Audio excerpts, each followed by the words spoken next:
Oh, her warning. Yeah, this is a girl who says that man well, has trouble. This did happen to me, and it was a he. And I went right ahead and married the guy, and it was Garrett. There are people in Hollywood who are remembered for what they created. And then there are people who are remembered for what they destroyed, not on screen, but in the lives of the men and women who had the misfortune of crossing their path. Lucille Ball belonged firmly to the first category. She built things. She built careers. She built a studio. She built an empire out of laughter and discipline and sheer, relentless hard work. But even someone as grounded, as professional, and as deeply human as Lucille Ball had her limits. Even she had people she could not forgive. Throughout her decades in Hollywood, Lucy spoke warmly about most of her colleagues, even the difficult ones. She had a comedian's instinct for finding the absurdity in human behavior, and more often than not, she preferred to laugh off a slight rather than nurse a grudge. That was her nature. That was who she was. But there was one person, one man, who broke through that generosity entirely. One figure in the entertainment world who pushed Lucille Ball past patience, past amusement, and into something she rarely allowed herself to feel: genuine, lasting, deeply personal hatred. This is not a story built on rumor. It is a story built on documented accounts, on the recollections of people who worked alongside Lucy for decades, on biographies written by those who had real access to her private thoughts, and on the public record of events that unfolded in front of witnesses too numerous to dismiss. When you understand what this man did, not just to Lucy personally, but to people she loved and the institution she had sacrificed everything to build, you'll understand why her feelings went beyond professional frustration. You will understand why, even in her final years, the mention of his name could change the temperature of a room. To understand the depth of Lucy's feelings, you first have to understand the depth of what she had built and what she stood to lose. And you have to understand who Lucille Ball really was when the cameras stopped rolling. Most people who grew up watching Lucille Ball on television knew her as a comedic force of nature. The rubber-faced, copper-haired woman who could make an audience collapse with laughter simply by raising an eyebrow. She tumbled into vats of grapes. She stuffed chocolates into her blouse. She performed physical comedy with the precision and fearlessness of an athlete, and audiences loved her for it, without ever quite grasping how much intelligence and strategic thinking lived beneath that clowning exterior. The real Lucille Ball was a businesswoman of extraordinary capability at a time when Hollywood did not readily make room for businesswomen of any capability. She was sharp, calculating in the best sense of the word, emotionally perceptive, and possessed of a clarity about human nature that most people in her industry chose to suppress in favor of social comfort. Lucy did not suppress it. She watched people. She assessed them. She filed away what she saw, and she acted on those assessments with a quiet efficiency that surprised many who had mistaken her comic persona for the whole of who she was. When she and her then-husband Desi Arnaz co-founded Desilu Productions in 1950, the move was considered by most industry insiders to be a charming gamble at best and a professional miscalculation at worst. A comedian and her bandleader husband running their own studio? Hollywood smiled politely and waited for the inevitable failure. What happened instead reshaped the entire television industry. Desilu became one of the most significant production companies in the history of American entertainment. Under its roof, shows like Star Trek, Mission, Impossible, and The Untouchables were born. Lucy built that. She did not build it by being soft.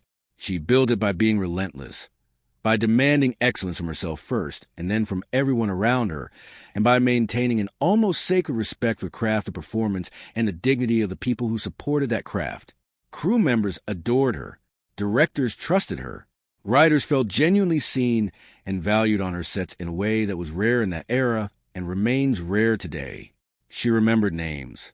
She noticed when someone was struggling. She fought for the people under her protection with a fierceness that went far beyond her professional obligation. That was the woman this particular man decided to cross. That was the standard against which his behavior would be measured, and measured against Lucille Ball's standard of human decency. He failed catastrophically. Before we name the man himself, it is worth spending a moment inside the specific world that Lucy inhabited, because context matters enormously here. The Hollywood of the 1950s, 1960s, and 1970s was not the relatively transparent industry it has partly become today. It was a world governed by powerful men who made decisions that shaped careers, ruined reputations, and determined professional fates of hundreds of people with a phone call or a whispered word over dinner at the right restaurant. Lucy knew this world intimately. She had survived it. She had been a struggling actress for more than a decade before I Love Lucy changed everything. She had endured the condescension of studio executives who considered her a pretty face with limited range. She had been told, in various direct and indirect ways, that women like her had a specific lane and were expected to remain in it. She rejected that framework completely, and when success gave her the power to reshape that framework entirely, she used it. But surviving a system and trusting the people within that system are two different things. Lucy was always aware that the Hollywood machine could turn on anyone. She had seen it happen to friends, to colleagues, to people far more powerful than her at their peak. What she did not expect, what she was genuinely not prepared for, was betrayal coming not from a rival or a stranger, but from someone she had trusted, someone who had sat at her table, someone whose career she had touched with her own professional credibility. That man was producer and television executive Martin Leeds, though some accounts point with even greater intensity toward the complicated and ultimately corrosive figure of Desi Arnaz himself as the one who caused Lucy her deepest personal anguish, but the man who truly drew her most sustained and documented professional hatred in later years, based on multiple biographical accounts and interviews with people close to her, was a figure of considerable industry power, network executive James Thomas Aubrey Jr. was, by almost any account written about him during his lifetime or after it, a man of extraordinary professional gifts deployed in the service of remarkably destructive personal values. He served as president of CBS from 1959 to 1965, a period during which he reshaped American television programming in ways that are still felt today. He had the kind of industry power that made grown men nervous and women invisible, and he wielded it with almost theatrical indifference to the human cost of his decisions. Aubrey was known throughout the industry by a nickname that followed him like a shadow, the Smiling Cobra. The name was not affectionate. It was a warning. Those who worked near him described a man who possessed extraordinary social charm, who could make you feel in a single conversation that you were the most interesting and valued person in any room, and who would then, without apparent hesitation or remorse, make a decision that dismantled everything you had worked for. The smile never left his face. That was the unsettling part. He delivered devastating professional news with the same pleasant expression he wore when complimenting your work, and those who received both quickly learned that the smile meant absolutely nothing. Lucille Ball encountered Aubrey at the height of both their powers, and what followed was a collision not simply of personalities, but of fundamental values. For Lucy, television was a craft, a performance art with commercial dimensions, certainly, but at its core a creative endeavor that deserved to be treated with seriousness and protected with integrity. For Aubrey, television was a delivery mechanism for advertising revenue, and the content filling the hours between commercials was significant only insofar as it could be quantified and optimized. Human beings who created that content were resources. Resources could be managed, pressured, or discarded based on their utility. Lucy found this worldview not simply wrong, but actively offensive, and the manner in which Aubrey expressed it brought her to a level of contempt she rarely permitted herself to reach. Accounts from those who were present during the years of Lucy's most intense professional dealings with the CBS executive machinery describe a specific pattern of behavior that wore her patience down methodically before finally destroying it. It was not a single dramatic confrontation, though there were confrontations. It was a sustained pattern of dismissal, of interference, and of a particular brand of condescension that Aubrey and his allies practiced with such casual consistency that they seemed genuinely unaware it was happening. The first real fracture came over creative control.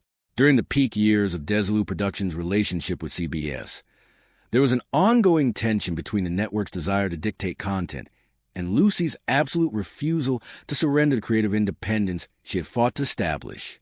This was not simply artistic pride, though Lucy had plenty of that. It was a philosophical conviction rooted in hard experience. She had seen what happened to performers and producers who allowed networks to override their creative instincts. She had watched brilliant shows get dismantled by executive interference, and then watched those same executives shrug when the ratings collapsed. What she reported to close friends, and what was later documented in biographical accounts of the era, was that the treatment she received from the network's top tier was colored by a specific kind of dismissiveness that had a gender dimension she found impossible to separate from the purely professional frustration. She was spoken to in meetings, according to multiple accounts, in a manner that would not have been used with a male producer of equivalent stature. Her opinions were heard, but not truly listened to. Her decisions were acknowledged and then quietly circumvented. And when she objected to this treatment, the objections were received with a patient, slightly condescending tolerance that she found more insulting than open disagreement would have been. But the moment that truly crystallized her feelings, the incident that transformed professional frustration into something colder and more personal, involved not Lucy herself, but the people who worked for her. And this was always where Lucille Ball drew the line most firmly. Lucille Ball's protective instinct toward the people who worked under her was, by all accounts from those who knew her, one of the most defining characteristics of her professional life. She understood, in a way that many executives of her era did not, that a production is only as good as the people who make it possible at